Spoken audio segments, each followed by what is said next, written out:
오늘 하나님께서 우리에게 주시는 말씀은 구약성경 룻기 2장 18절에서 20절까지의 말씀입니다. 구약 404페이지입니다.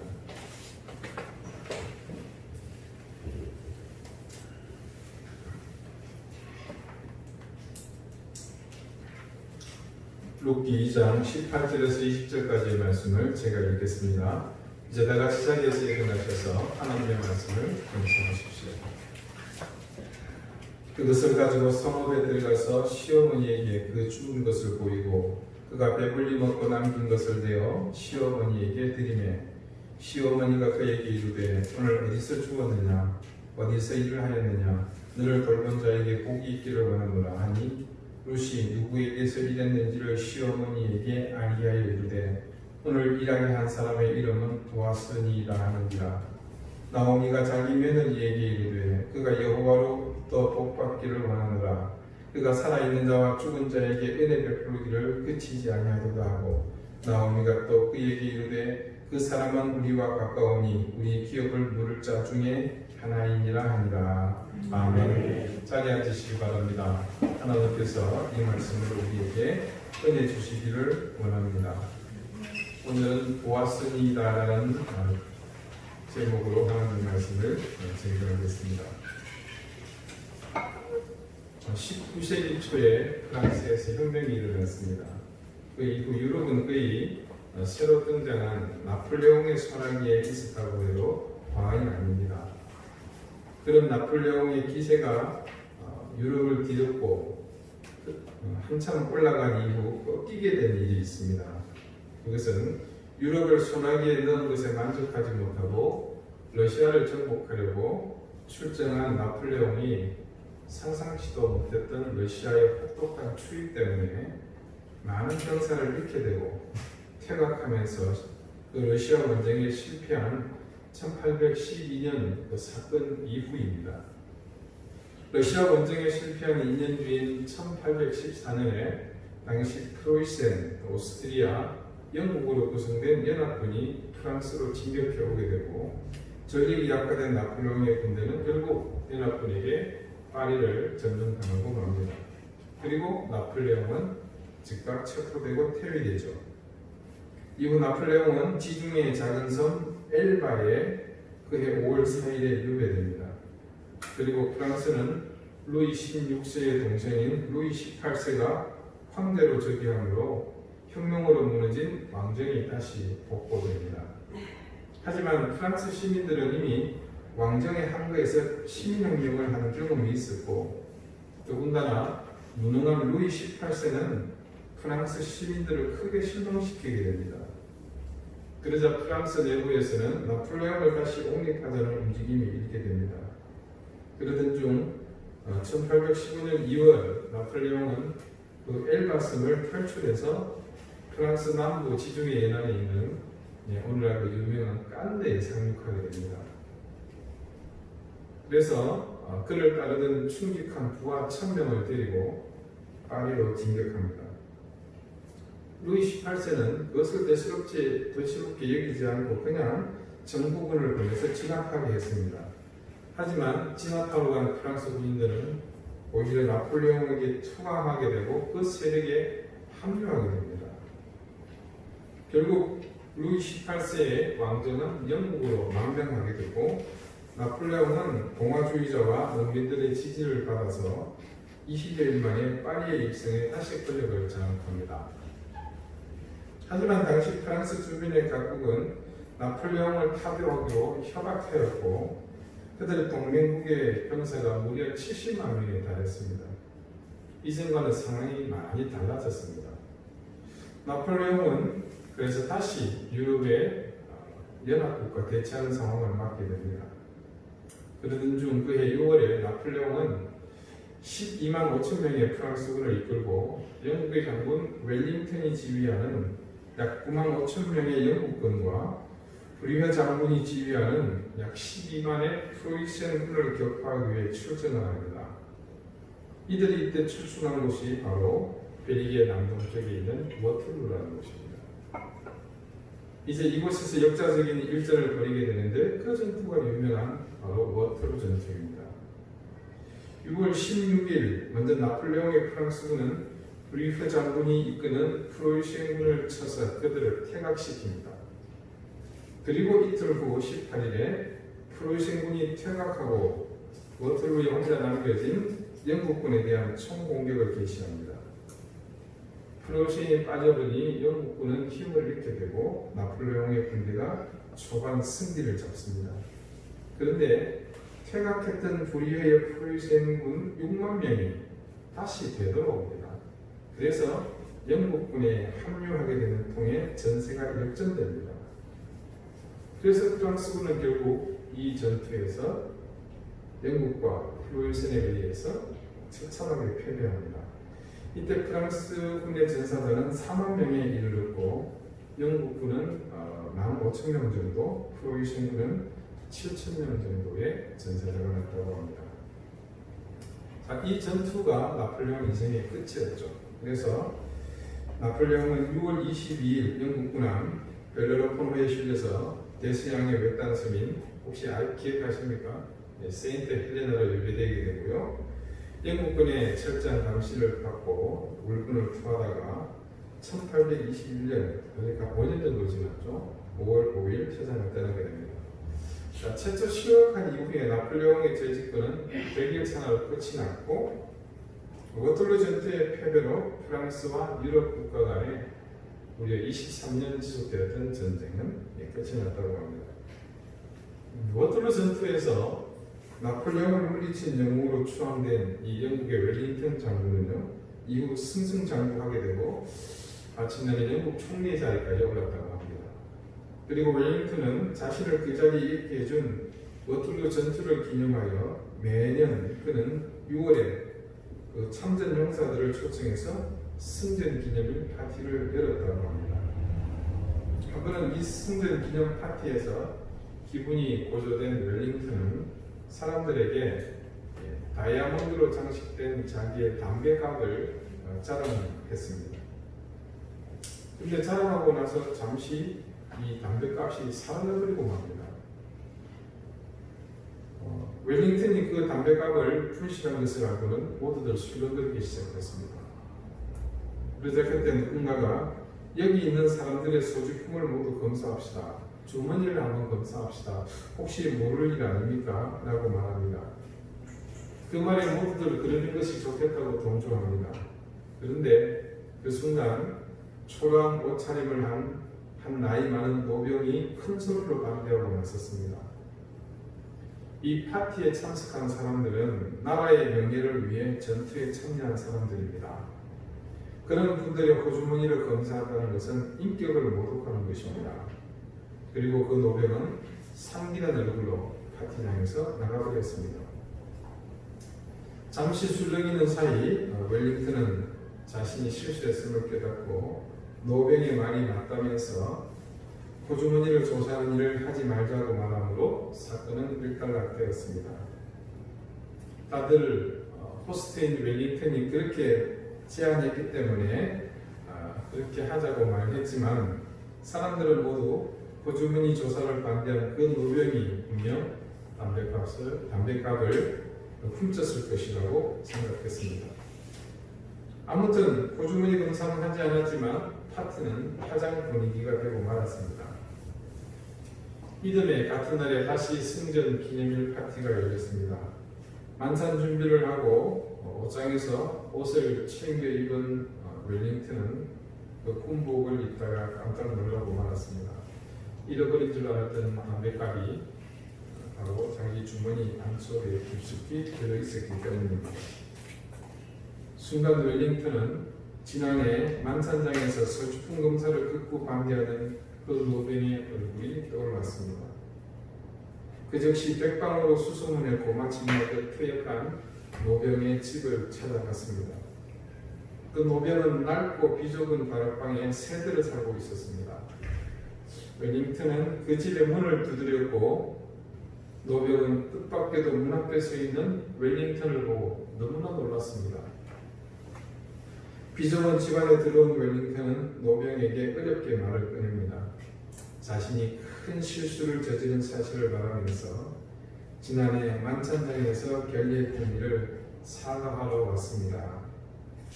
웰링턴은 그렇게 고개를 숙이고 정중하게 용서를 구했습니다. 그러자 노병은 당황해서 몸둘 바를 몰라 했습니다. 아닙니다. 이 누추한 곳까지 찾아주시니 저는 그저 영광입니다. 그리고 웰링턴이 조심스럽게 묻습니다. 담뱃갑을 훔치지도 않았으면서 당당하게 결백을 밝히면 될 것을 그녀는 왜 그렇게 서주풍 검사를 반대하셨습니까? 그 말에 노병은 얼굴을 붉히며 이렇게 답했습니다. 사실 그때 제 주머니에는 만찬장에서 몰래 챙긴 음식이 들어있었습니다. 아내와 아이들이 며칠째 굶고 있어서 어쩔 도리가 없었습니다.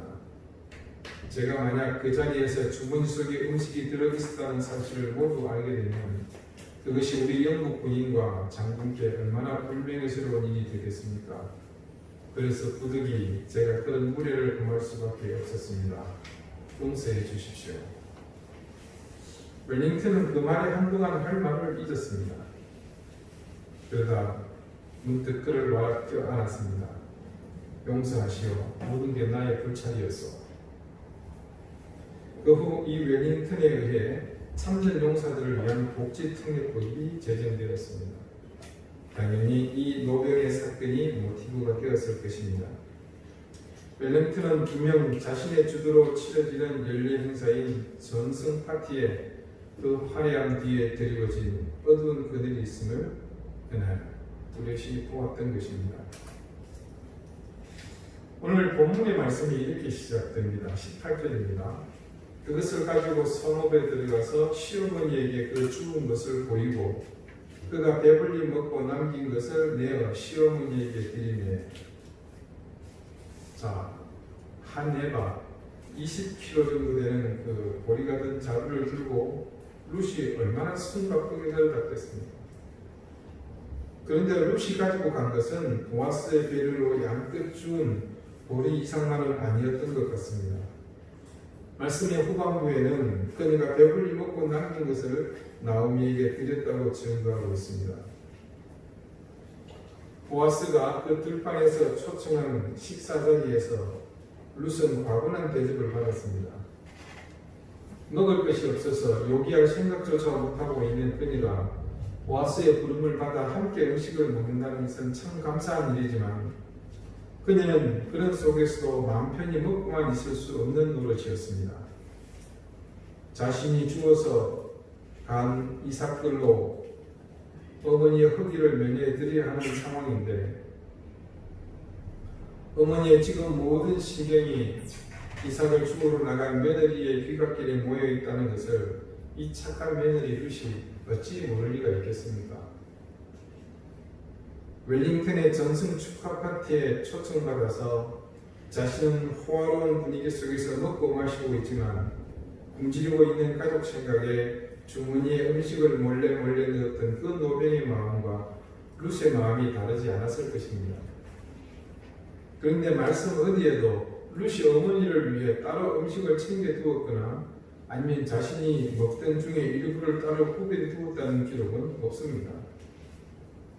그리고 보아스도 역시 집에 있는 시어머니 나오미를 위해 따로 음식을 챙겨주었다는 기록 역시 없습니다. 그런데도 오늘 말씀에는 분명 룻이 음식을 챙겨간 것으로 보여지는 그런 사실을 적시하고 있는 것을 볼 수 있습니다. 앞서 우리 2장 14절의 끝부분입니다. 그는 보아스를 말합니다. 볶은 곡식을 주매 룻이 배불리 먹고 남았더라. 자, 보아스가 룻을 식탁으로 불러서 그녀에게 먹을 음식을 준 기록이 이 부분입니다.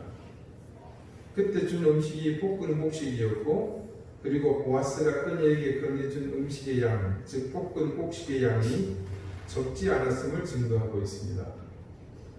이 기록으로 추정하건대 18절까지의 말씀의 행간에는 여러 가지 이야기가 오고 갔을 것으로 보입니다. 자, 일단 보아스가 자신의 들판에 나와 있는 룻을 알아보았습니다.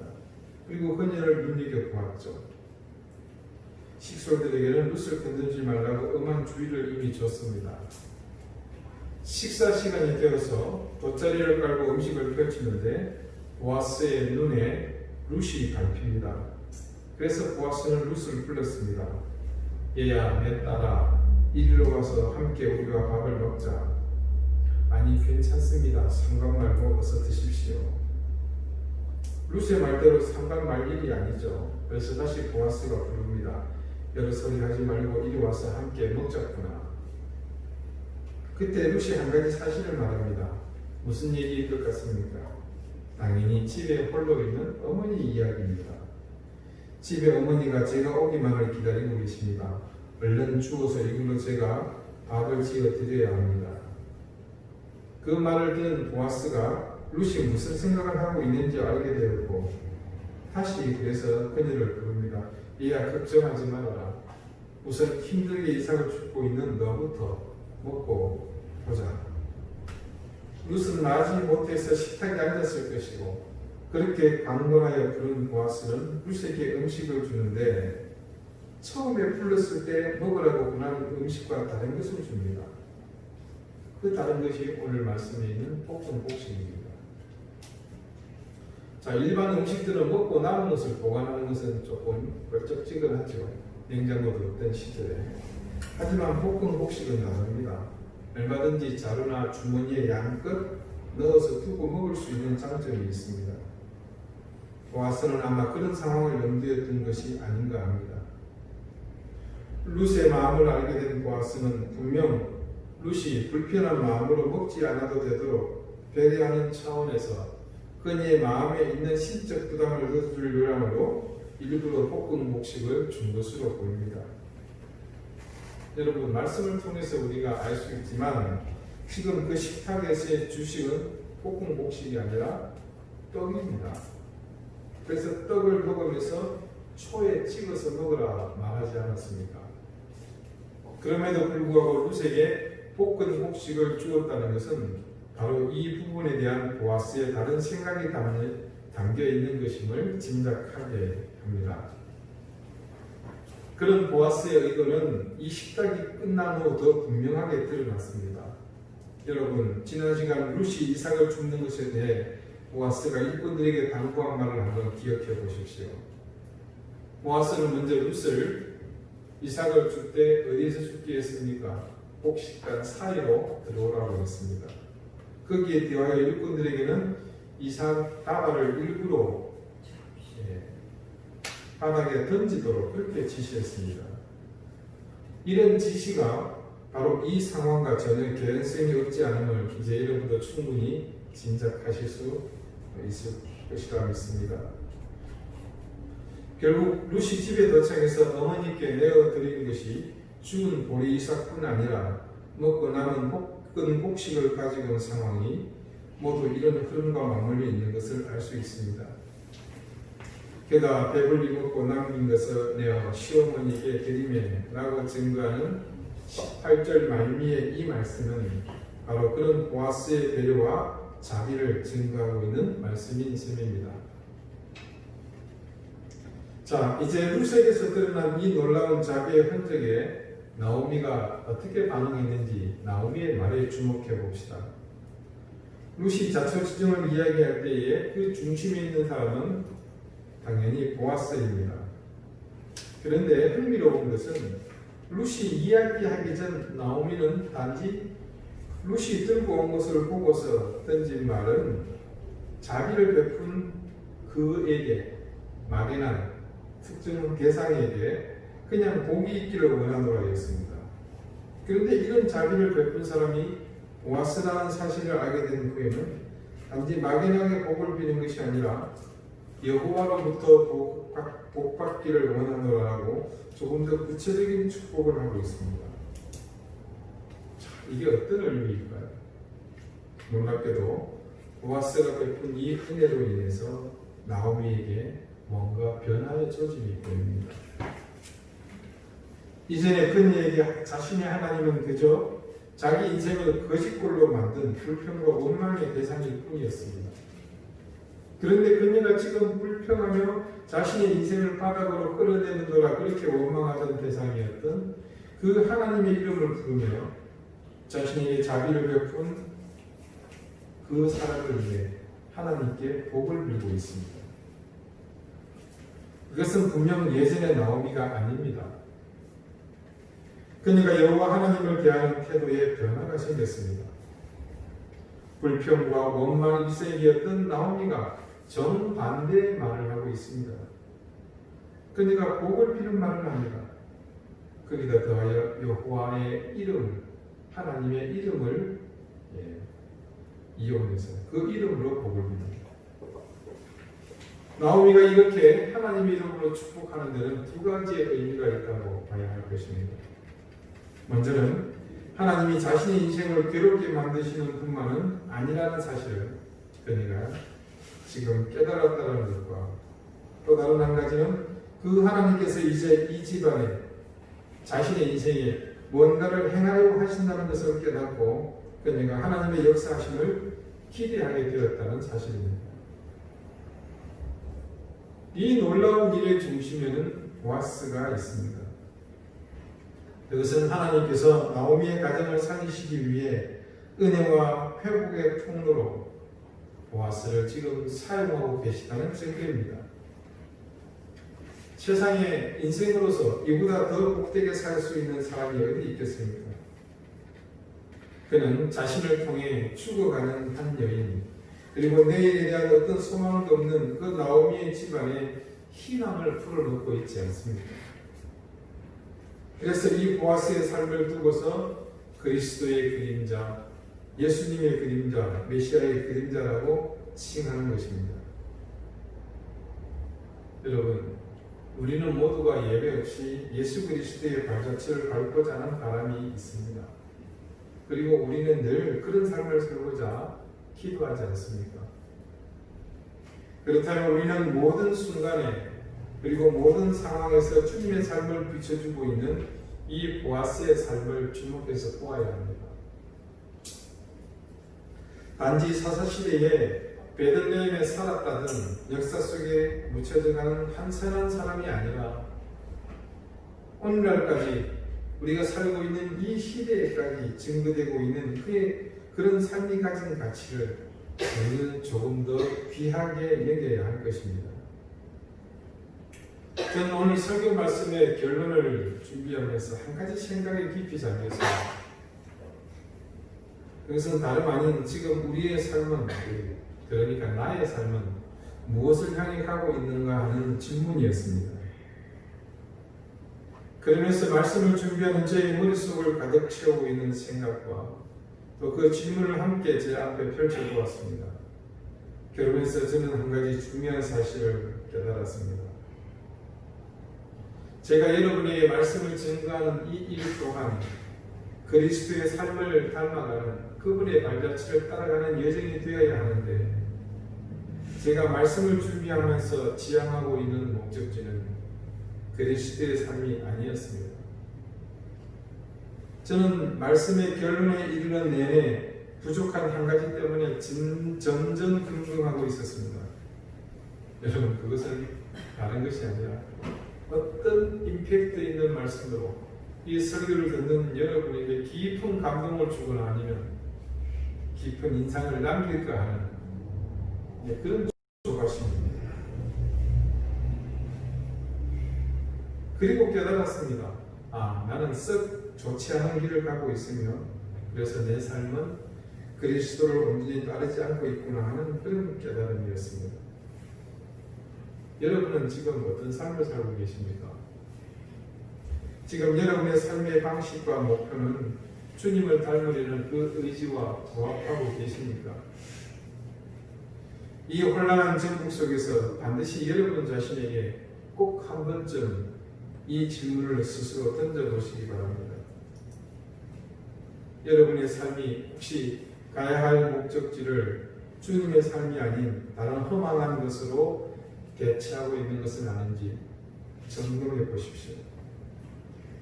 어쩌면 여러분이 지금 겪고 있는 수많은 혼돈과 환란 그리고 고난이라고 생각하는 그 모든 것에 대한 이유가 그곳에 있지는 않은지 꼭 한번 점검해 보시기 바랍니다. 활을 쏘는 사람이 관역을 향해서 바르게 조준하지 않고 다른 곳을 조준하면, 이 조준을 잘못하면 화살은 관역을 비껴갈 수밖에 없습니다. 성경은 이것을 이끌어서 하마르티아, 즉 죄라고 규정합니다. 우리의 인생이 주님이 아닌 다른 것을 조준하면 그 삶의 결과는 반드시 주님과 다른 것으로 드러나게 되어 있습니다. 그것은 하마르티아, 죄입니다. 하마르티아는 우리가 가야 할 목적지가 아닙니다. 그것은 하나님을 떠난 사람들에게 필연적으로 다다르게 될 목적지, 즉 죄의 종착역입니다. 사랑하는 여러분, 아무리 혼란스럽고 세상의 화려한 가치로 여러분을 유혹하더라도 내 자신이 가야 할 길, 주님을 따라가는 그 삶이 흔들리는 일은 없어야 할 것입니다. 우리가 그렇게 흔들림 없이 주님의 길을 묵묵히 간다면 우리는 보아스와 같이 주님의 일을 감당하는 인생이 될 것이며, 그렇게 사는 우리의 인생을 통해 무수히 많은 생명은 제 길을 찾고 그리고 주님을 만나며 영원한 생명을 얻게 될 것입니다. 흔들림 없이 그 길을 지키며 살아가는 우리를 통해서 하나님은 절망 속에 있는 사람들에게 우리를 위로되어 보낼 것입니다. 찢기고 상한 심령으로 고통 속에 울부짖는 자들에게 평안과 위로의 사자로 우리를 보내실 것입니다. 여러분은 주님의 자녀들입니다. 그것을 믿으십니까? 그러면 우리의 아버지 되시는 그분의 삶을 이제 다시 따라가십시다. 풀어진 신발의 끈을 다시 내고 꽉 조입시다. 흐트러진 옷 매무실을 단정히 합시다. 느슨해진 허리띠를 졸라내고 조금 더 힘을 냅시다. 지금 이때는 어느 때보다도 그런 사람을 필요로 하고 있습니다. 누군가 고통받는 이들을 향해 그렇게 보낼 사람을 우리 주님이 지금 찾고 계십니다. 기도드리시겠습니다. 주님, 오늘 보아스로 인해 스스로 기쁨을 내던지고 마라의 생에 포로가 되어버린 나오미가 회복하고 있는 모습을 보았습니다.